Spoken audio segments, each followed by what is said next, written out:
اللهم صل على محمد وعلى آلہ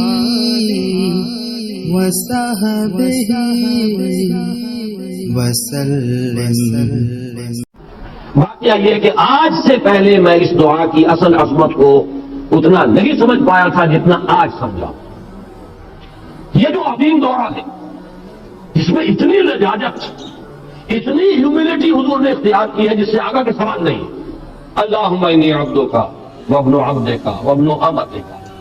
اے اللہ میں خود تیرا بندہ ہوں، میرا باپ بھی تیرا ادنا غلام، میری ماں تیری ادنا کنیز، فی قبضتک، میرا پورا وجود تیرے قبضہ قدرت میں ہے، تیرے ہی اختیار میں ہے، فی قبضتک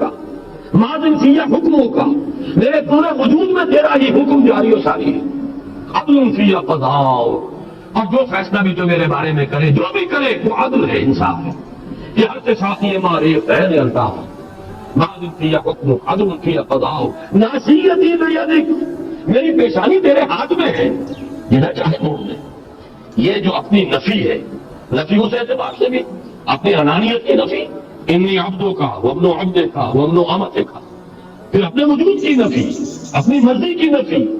اپنے اختیار کی نفی، فی قبضتک ماضٍ فی حکمک ناصیتی بیدک عدل فی قضاءک۔ پھر دیکھیے واسطہ وہ دیا ہے جس سے اونچا واسطہ ممکن نہیں۔ اسألوک بکل اسم هو لک، قرآن مجید میں آیا نا، فدعوہ بہا وَلِلَّهِ الْأَسْمَاءُ الْحُسْنَى فَادْعُوهُ بِهَا، اچھے نام اللہ کے ہیں، اس کو پکارا کرو ان ناموں کے حوالے سے۔ اب نام کہاں سے جمع کریں سارے؟ ایک میں اسألوک بکل اسم هو لک، جو بھی تیرے نام سمیت بہ نفسک، جن سے تو نے خود اپنے آپ کو معصوم کیا، او علمتہ احدا من خلقک، یا تو نے اپنی مخلوق میں سے کسی کو وہ نام سکھایا، او انزلتہ فی کتابک، یا وہ نام تو نے اپنی کسی کتاب میں نازل کیا، اب استأثرت بہ فی مکنون الغیب عندک، یا اس کو تو نے خود اپنے خزانہ غیب میں محفوظ رکھا ہوا ہے۔ تیرے وہ نام بھی ہیں جو تو نے کسی کو ابھی سکھائے ہی نہیں، تو نے اپنی کتاب میں کسی میں نازل نہیں کیے، وہ تو تیرے خاص خزانے کے اندر وہ ابھی در مکنون ہے، وہ ابھی تیرے پاس موجود ہے۔ یہ اس سے بڑا واسطہ کیا ہوگا؟ مانگا کیا ہے؟ ذرا غور کیجیے۔ ان تجعل القرآن ربیع قلبی ونور صدری وجلاء حزنی وذہاب ہمی وغمی، استدعا میں یہ کر رہا ہوں پروردگار اس قرآن کو میرے دل کی بہار بنا دے، میرے دل کا نور بنا دے، نور صدری، ان تجعل القرآن ربیع قلبی، میرے دل کی بہار، ونور صدری، میرے سینے کا نور، وجلاء حزنی، یہ حزن جو جس سے کہ محمد دو چار ہے صلی اللہ علیہ وسلم، یہ وہ کیفیت جو ہے قبض کی، اس کو دور کرنے کا ذریعہ بنا دے اس قرآن کو، جلاء حزنی وذہاب ہمی وغمی، اور میرے ہموم، میرے تفکرات، میرے غموں کو دور کرنے کا ذریعہ بنا دے۔ یہ عظیم دعا آج سورۃ الضحیٰ پر غور و فکر کرتے ہوئے، ویسے تو میں تقریباً 30 برس سے اس دعا کا مبلغ ہوں، اس لیے کہ جب میں نے یہاں کام شروع کیا تھا لاہور میں، جو تقریریں کی تھی مسلمانوں پر قرآن مجید کے حقوق کے نام سے جو شائع شدہ ہیں، اس پمفلٹ کے آخر میں نے یہ دعا درج کی ہے۔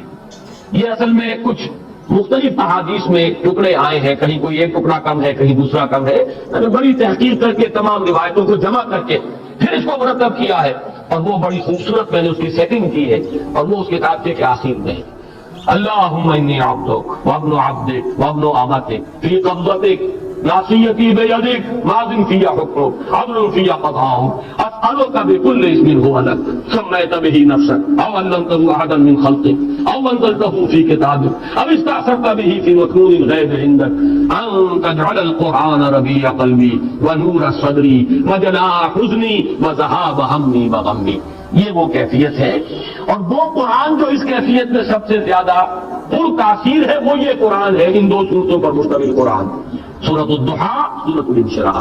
والضحیٰ واللیل اذا سجا ما ودعک ربک وما قلی وللآخرۃ خیر لک من الاولی ولسوف یعطیک ربک فترضی الم یجدک یتیما فآوی ووجدک ضالا فہدی ووجدک عائلا فأغنی۔ اللہم صل علی محمد وعلی آلہ آلہ وصحبہ وسلم.